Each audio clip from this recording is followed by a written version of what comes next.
प्रशिक्षु डॉक्टर की हत्या के विरोध में सरकार और गैर सरकारी डॉक्टर्स का जोरदार प्रदर्शन। इंडियन मेडिकल एसोसिएशन के आह्वान पर जिन्होंने एमजी रोड पर विशाल मानव श्रृंखला बनाई। इस मानव श्रृंखला में डॉक्टर्स के अलावा तमाम सामाजिक और धार्मिक संगठन भी शामिल हुए। कोलकाता में प्रशिक्षु डॉक्टर के साथ हुई घटना को जिन्होंने हैवानियत करार दिया, सभी ने एक स्वर में आवाज उठाई कि ऐसे अपराधियों को कठोरतम दंड दिया जाना चाहिए।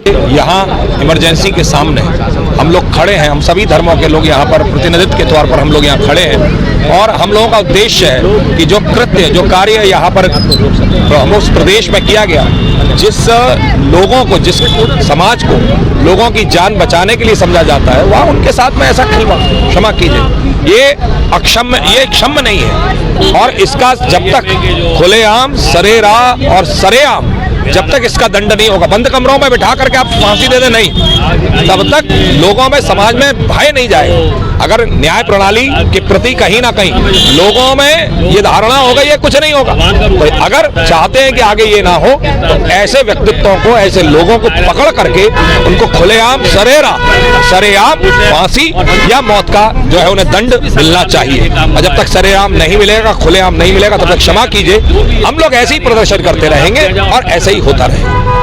आशा ही नहीं, मुझे अभी तो विश्वास है अपने भारत की सरकार से, साथ में उस प्रदेश की सरकार से, साथ में न्याय प्रणाली तंत्रिका से कि भाई आप लोग कम से कम खुलेआम सरेआम और सरेआम एक दंड देने का प्रयास करेंगे, जिससे कि समाज में एक उदाहरण प्रस्तुत हो और कोई भी आगे के समय में ऐसा कृत्य ना करे। ये जो घटना है बहुत ही दुखद है, इससे हृदय बहुत ही टूट गया है। हम जिस भारतवर्ष को अपनी एक शान समझते हैं, अगर उस भारतवर्ष में इस तरह के कृत्य होते हैं तो उसकी घोर निंदा होनी चाहिए। इस अपराध को रोकने के लिए मैं शासन प्रशासन से मांग करूंगा कि मेहरबानी से ऐसे कृत्य की पुनरावृत्ति ना हो, इस पर अंकुश लगाने के लिए ऐसा कठोर कानून की व्यवस्था की जाए जिससे कि ये अपराध रुक सके। Thank you. आज आगरा में IUN के आह्वान पर जो एक राष्ट्रव्यापी बंद का आह्वान किया गया है, उसको समर्थन देने के लिए धर्मगुरुओं के साथ यहाँ उपस्थित हुआ हूँ। जिस तरह से डॉक्टर्स, जो कि भगवान का रूप जाना जाता है, और बंगाल में जिस तरह से उसके साथ डॉक्टर के साथ रेप कर और जिस तरह से उसकी कायराना हत्या की गई और सरकार वहाँ की इसे बचाने का प्रयास कर रही है, उसको उन्हें हत्यारों को शीघ्र से शीघ्र गिरफ्तार करके उन्हें कठोर से कठोर सजा दी जाए, जिससे कि आगे से कोई दुस्साहस नहीं। जबकि डॉक्टर्स ने इस घटना की घोर निंदा करते हुए न्याय की मांग की। डॉक्टर्स के मुताबिक दूसरों की जान बचाने वालों के साथ ऐसा होना नाकाबिले बर्दाश्त है। कि कलकत्ता में जो अभी घटना घटी है, बहुत ही शर्मनाक घटना घटी है। उससे सिर्फ डॉक्टर्स ही नहीं, पूरे भारत में सभी महिलाएं जो हैं वो थोड़ा इस समय डर में हैं। और मेरे हिसाब से जो हम ये मार्च और ये प्रोटेस्ट कर रहे हैं, स्ट्राइक कर रहे हैं, ये करनी चाहिए, बिकॉज हम उनके साथ खड़े हैं। कलकत्ता के जितने भी डॉक्टर्स हैं, पूरे इंडिया भारत के जितने भी डॉक्टर्स हैं, हम सब उनके साथ खड़े हैं।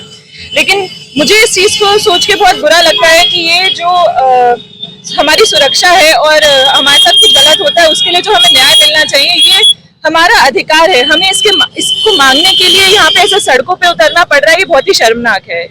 देखिए, हमारे यहाँ चिकित्सक लोगों वर्षों से लगातार मांग करते चले आ रहे हैं कि उनके ऊपर आए दिन कभी ना कभी कहीं ना कहीं घटनाएं घटती रहती हैं, कि उनके ऊपर कहीं ना कहीं लोग उनके ऊपर वार कर देते हैं, हमला कर देते हैं, हिंसा करते हैं। तो उनके लिए कोई प्रोटेक्शन का लॉ होना चाहिए, उनके लिए कहीं ना कहीं प्रोटेक्शन देना चाहिए, क्योंकि वह लोगों की जिंदगी से बचाने के लिए काम कर रहे हैं। कई बार उसमें डॉक्टर असफल भी होता है, हर बार सफलता नहीं मिलती, बहुत सारे कारण होते हैं। तो उसको कहीं ना कहीं प्रोटेक्शन मिलना चाहिए, जिससे कि वह भयमुक्त होकर के मरीजों की सेवा कर सके। कोई भी डॉक्टर नहीं चाहता कि उसके मरीज को कोई हानि हो, लेकिन ऊपर वाले के आगे किसी का बस नहीं चलता। कई बार डॉक्टर हारते हैं, डॉक्टर भी को मृत्यु का वरण करते हैं, डॉक्टर्स की भी डेथ होती है, ऐसा नहीं है। लेकिन इस तरह की जो घटनाएं हैं, उनका ये सरकार को नियम बनाना चाहिए, जिससे जनता में यह मैसेज जाए कि डॉक्टर के अपना जो है कहीं भी भयमुक्त वातावरण में काम कर सके। हमने सेंट्रल प्रोटेक्शन एक्ट की बात करी थी, लेकिन सरकार ने ये कह करके उसको खारिज कर दिया कि नहीं, हिंसा के लिए बहुत सारे कानून है, बहुत सारे नियम है, तो हम एक अलग नियम नहीं बना सकते।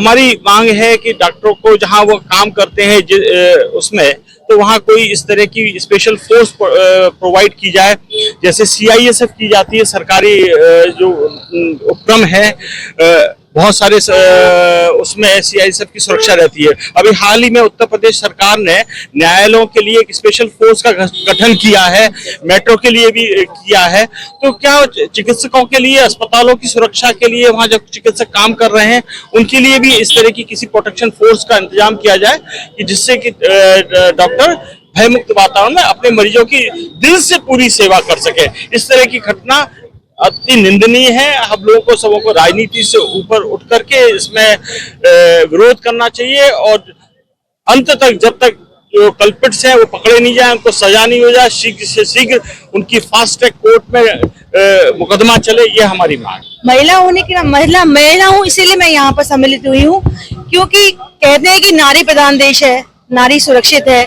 नारी को पढ़ाओगे तो एक समाज विकसित होगा। ये कैसा समाज है कि यहाँ नारी पढ़ रही है, नारी अपने वर्क प्लेस पे काम कर रही है और उसका रेप किया जा रहा है, वो भी गैंग रेप, और तो भी सरकार वहाँ की इतनी इन्वॉल्व है कि उस पर कोई एक्शन नहीं ले रही है। ऐसे कैसे 78वां स्वतंत्रता दिवस मना रहे हैं हम, लेकिन नारी आज भी सुरक्षित नहीं है।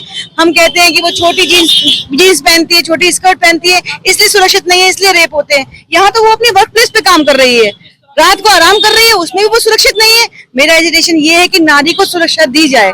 क्यों नहीं देंगे तो ये समाज एक दिन नष्ट हो जाएगा, कुछ नहीं हो सकता इस समाज का।